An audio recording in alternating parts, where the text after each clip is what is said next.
biar kita tahu nih suatu bisnis itu kayaknya ini sustainable atau ini opportunity doang nih. Itu gimana caranya? Saya fokus di kuliner jawabnya ya. Iya ya, ini kita ngomong ke yang kuliner. Jadi kalau di kuliner kan ada segitiga emas kuliner istilahnya. Apa sih segitiga itu? Berhubungan dengan ayam, nasi, sama bakso.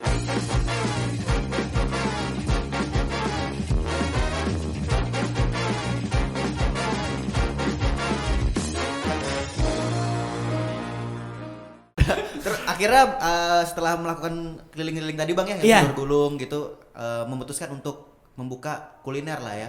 Nah, kenapa dari usaha-usaha yang lain Samarinda Abang Botonya memilih kuliner gitu? Kenapa kuliner gitu? Kenapa nggak yang lain usaha mungkin jasa, handphone? Ya bisa kan ada ekonomi kan. Betul. Juga kan gitu. Import gitu, ekspor impor.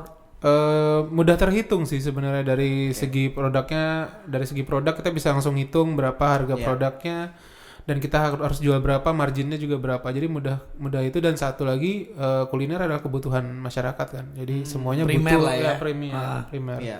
Jadi itu sih kenapa ke kuliner. Dan memang nggak tahu sekarang mungkin jadi latah atau gimana, tapi memang kuliner memang lagi merabak banget di masyarakat sekarang kan. Ya, tapi kalau memang yang aku lihat ya, orang-orang sekarang banyak buka dikit-dikit usahanya kuliner. Betul. Benar nggak sih kuliner ini jadi kayak jenis usaha tuh entry level untuk para pengusaha-pengusaha baru yang pengen memutuskan, udahlah aku mau jadi wirausaha, pasti kuliner yang dibuka dulu. Kenapa bisa jadi entry level gitu? Apakah memang karena mudah? Jadi ada di starting itu kan selling yang paling gampang itu adalah menjual. Betul. Jualan, terus yang paling gampang dijual kalau dirunut ya makanan.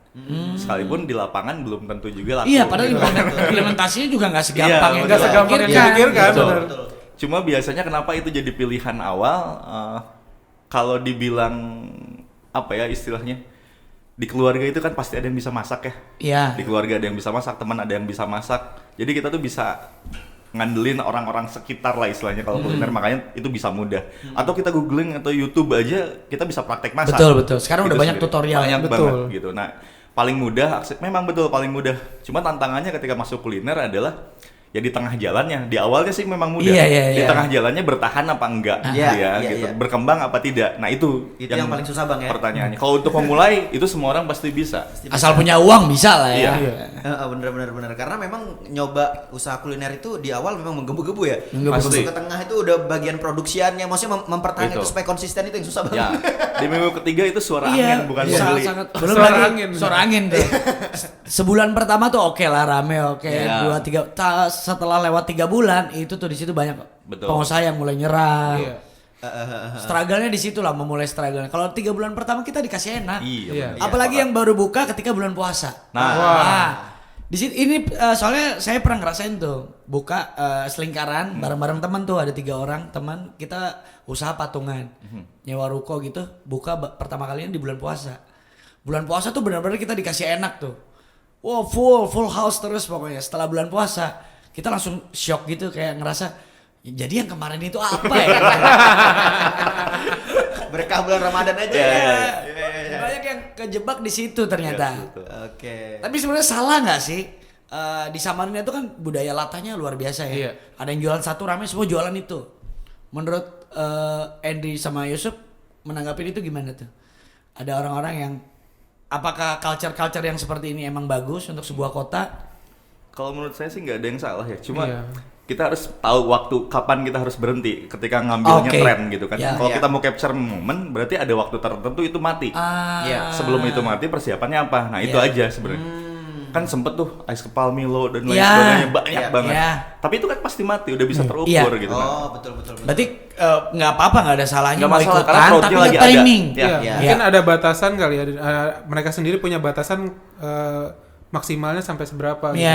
Nih usaha bakal jalan seberapa lama. Jadi kalau kita dipaksain terus bakal nggak bisa terus-terusan. Nggak bisa tetap ikut-ikutan doang gitu. Karena ada yang menamakan bisnis yang kayak gitu tuh namanya bisnis opportunity gitu. Yang dia memang ada beberapa jangka waktunya. Nah, untuk biar kita tahu nih suatu bisnis itu kayaknya ini sustainable atau ini opportunity doang nih. Itu gimana caranya? Saya fokus di kuliner jawabnya ya. Iya ya, ini kita ngomong ke yang kuliner. Jadi kalau di kuliner kan ada 3 segitiga emas kuliner Yep. istilahnya. Apa sih segitiga itu? Berhubungan dengan ayam, nasi, sama bakso. Yeah. 3 itu aja runtutannya. Jadi hal-hal itu yang udah jelas pokok di kuliner. Mie bakso Indonesia. Mie bakso, mie ayam, ayam bakar, ayam goreng, geprek dan lain sebagainya yang ayam-ayaman. Terus nasi goreng, nasi uduk, nasi kuning. Hal-hal itu aja, cuma diferensiasinya gimana gitu, perbedaannya seperti apa. Tinggal dimodifikasi masing-masing. Oh, benar-benar. Karena kalau kita udah lapar, udah misalkan sama teman nongkrong lapar, pasti di kepala kita antara 3 Pilihannya itu. 3 itu. Tidak mungkin pas lapar diskusi kaktus. gitu. Pohon kaktus. Apa aja tadi ayam, bakso, dan nasi. Oh iya, makanya nasi goreng, bakso, ayam bakar, ayam goreng tuh pasti rame. Pasti itu ya, pasti ada yang beli lah ya. Pasti ada yang beli, sesedikit-sedikitnya buka itu ada lah yang Ada beli. yang beli. Pasti, nggak Itu kan mungkin. kalau ngomong makanan tuh. Nah, kalau minuman yang berhasil lolos dari tren itu cuma Thai tea sama green tea yang berhasil Teh. lolos. Ya, teh. teh ya. Sekalipun coffee shop yang jual kalau disurvei, coba survei itu yang paling laku adalah green tea Iya, atau iya, Thai iya. tea-nya. Iya, benar Gitu. Non coffee-nya malah lah. Non kopi Itu ya. yang malah laku. Nah, kalau melihat dari apa yang Bang Yusuf dan Bang Henry katakan tadi, terus kira-kira apa yang harus dilakukan supaya usaha itu tetap konsisten gitu loh? Dari apakah dari manajemennya, apakah dari SDM-nya mungkin, atau apa gitu loh Bang? Sebenarnya kalau dari bisnis-bisnis kuliner kayak gini, Butuh tim lagi-lagi. Mau sekecil apapun bisnis kita butuh teman istilahnya untuk saling membagi beban gitu ya. Ada yang kalau ya kesalahannya adalah beberapa usaha pemula biasanya atau UKM ya. Mereka mencatat keuangannya sendiri, cari karyawannya mereka sendiri, masak pun mereka yang Karena masak untuk menghemat ya. untuk menghemat, tapi akhirnya tidak bisa nambah jumlah produksi kan. Tidak bisa nambah jumlah produksi, nggak bisa buka unit usaha baru di situ aja. Dengan ngebagi beban itu berarti kan kita ngebagi rezekinya. Betul. Beban produksi terbagi, jumlah produksi pun jadi keangkat dan lebih banyak. Iya. Logisnya di situ. Jadi butuh tim yang memang support dengan bisnisnya. Iya. Gitu. Kalau dilakukan sendiri ya jualan aja. Jualan bakal tetap ada, cuma tidak akan. Cuma nggak bakal naik ya. Kayaknya sih sulit. Nah, gitu ya. ini yang sering aku ketemu orang-orang yang kayak gitu tuh. Jadi ada yang perbedaan pendapat antara dia naikin cost produksi dulu, baru menurut dia omset itu naik. Tapi ada juga yang enggak lah, aku tunggu omset naik dulu baru aku naikin cost produksi. Nah, ini kan kadang-kadang suka bertolak belakang tuh. Itu gimana sih yang benar? Menaikkan produksi sih ya. Iya, jelas. Jadi memang harus berkorban dulu ya. Berkorban dulu. Nggak ada tunggu omset naik. Nggak ada. Bahkan kan ada pengorbanan dari segi produksi, ada juga segi promosi kan. Nah, jadi promosi kan termasuk pengorbanan ya? Juga kan. Jadi ada memang cost yang kita harus siapkan dari segi produksinya lebih, atau juga cost yang kita siapkan untuk promosinya. Jadi memang kalau urutannya sebenarnya cost produksi juga harus ditinggiin dulu ketika pengen dapat omset yang lebih. Karena kalau kita mengkat, akhirnya jadinya juga dapatnya pasti kecil. Ya, ini penting banget soalnya banyak pengusaha yang kejebak, dia pengen omsetnya naik dulu, baru dia mau berkorban di cost produksi. Itu bukan berkorban namanya, tunggu naik dulu nanti kan. Dan itu berurusan dengan waktu lagi nanti. Lama. Makan gitu. waktu. Sempat expire tuh brandnya. Iya. Dan kalau kita kembali lagi Bang ya ke tempat rahasia tadi, ini udah berapa lama sih kurang lebih? Hampir setahun ya sih? Hampir setahun. Udah berapa bulan ya? April ini setahun. Soalnya ini bukanya bareng-bareng kurang lebih selisih berapa hari sama tempat aku gitu, selingkaran. Iya. Dan sebelum bulan puasa juga ya? Sebelum bulan puasa? Iya, hampir bulan puasa juga. Iya, sebelum bulan puasa. Oke, ya kurang lebih hampir setahun lah Bang. Iya, hampir setahun. Dan kita lihat selalu kalau kita lihat Juanda itu kan selalu ramai. Sampai detik ini masih ramai. Mungkin apa Bang gitu cara atau tipsnya mungkin ya bisa kita berbagi ke teman-teman kali. Yang bisa sustain ramenya gitu. Ramenya kayak gitu. Nomornya dukunnya atau gimana? Boleh, jangan Bang. Itu nanti kita di belakang aja ya. Nanti kamu kasih aja, dikirim. Jangan di sini. Kasihkan ke kita, nanti kita bisniskan lagi. Boleh dong di-share dong. Siapa tahu aku juga bisa mencontoh strategi-strateginya lah Bang. Maksudnya harus ngapain? Karena tadi satu yang seperti Bang Henry juga sama Bang Hen bilang buka 24 jam ya. Maksudnya itu yang udah makan belum? Udah makan belum. Dan kita lihat juga di tempat rahasia tuh udah sampai malam banget. Sampai jam 2 jam 3 sekarang ya. Terus apalagi Bang kira-kira Bang? Kalau di kita sih lebih ke inovasi terus. Dari inovasi dari segi makanan, terus dari segi konsep karyawan juga yang kayak terus juga dari terus berkembang sih intinya. Kalau ketika usaha itu ketika kita terus berkembang pasti kan orang juga nggak bosan ngadepin inovasi tidak henti ya. Iya. Kayak apa itu ya, kayak tagline lain itu. Inovasi tidak henti siapa ya? Yamaha kali ya. Nggak tahu siapa. Saya nggak nyebut brandnya, dia nyebut brand. Berarti cukup sangat melelahkan lah Bang untuk itu ya, untuk buat tiap harus update terus dengan inovasi yang baru apa segala macam. Selalu update dengan apa yang terjadi lah ya. Iya. Untungnya tidak terlalu melelahkan ketika kita punya tim tadi kan. Oke.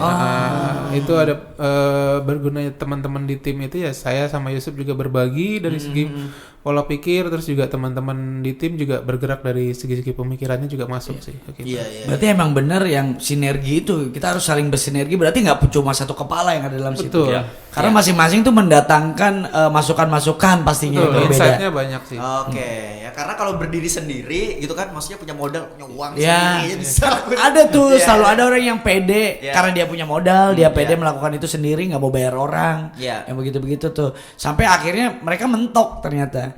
Karena mau sekreatif apapun kita pasti ada di titik yang dimana kita mentok tuh. Iya, betul. Oke. Di situ yang kita memang harus berkolaborasi tentunya. Gitu dan juga akhirnya kan dari tempat rahasia pun lanjut lagi ke proyeknya Sinergi Receh tadi Bang, ada lagi adiknya yaitu Ruang Bisnis. Ruang Ruang bisnis Bisnis. ya, dengan sampai volume 3. Mungkin tadi di awal udah disinggung juga banyak tentang ruang bisnis tadi kan. Nah, kalau di dalam lebih deepnya lagi tentang ruang bisnis tuh apa aja yang dipelajari, terus kegiatannya ngapain aja Bang? Terus lulusan dari itu mereka bakal dapat apa? Itu yang mungkin kita belum tahu Bang.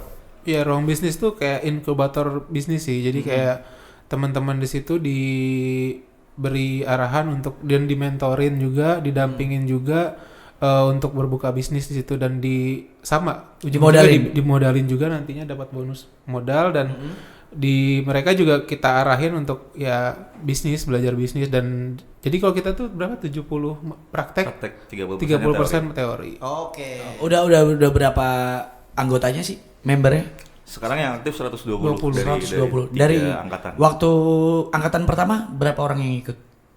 Berapa? 200 yang daftar, tapi kita seleksi juga 90. Sisa U-Space nih kelas pertamanya Oh, di Yukaltim ya? Yukaltim ya. Sisa dari 90 mengerucut lagi jadi 30 30 itu berdasarkan kau bisa mengerucut dikurasi lagi? Dikurasi lagi. Yang bisa dimodalin ya? Ya. Yang bisa yang kita modalin cuma 2. Oh, itu jadi kayak reward kelas itulah ya? Betul. Dengan siapa yang bagus konsepnya itu yang dimodalin. Ya, betul. Oke, tapi kalau kita tarik ke belakang, kenapa Bang Hen dan Bang Yusuf membuat platform itu gitu loh? Bisa aja kan kayak saya sudah kaya untuk apa lagi membagi ini gitu. Mending aku bisa sedekah. Misalnya kan orang berbagi kan banyak bentuknya. Kenapa memilih medium ruang seperti ruang bisnis ini gitu? Nah itu, jadi gini. Konsep sedekah itu kan ketika kita berbagi, misal ke rumah yatim ya, kita kasih duit 1 juta ke rumah yatim, bakal berhenti di rumah yatim dengan entah itu dengan beras atau Indomie dan lain sebagainya, brand lagi keluar. Iya, nggak apa-apa di sini. Di sini mah kita Adidas, Nike. Nah, akan berhenti di situ, di konsumtif jadi akhirnya.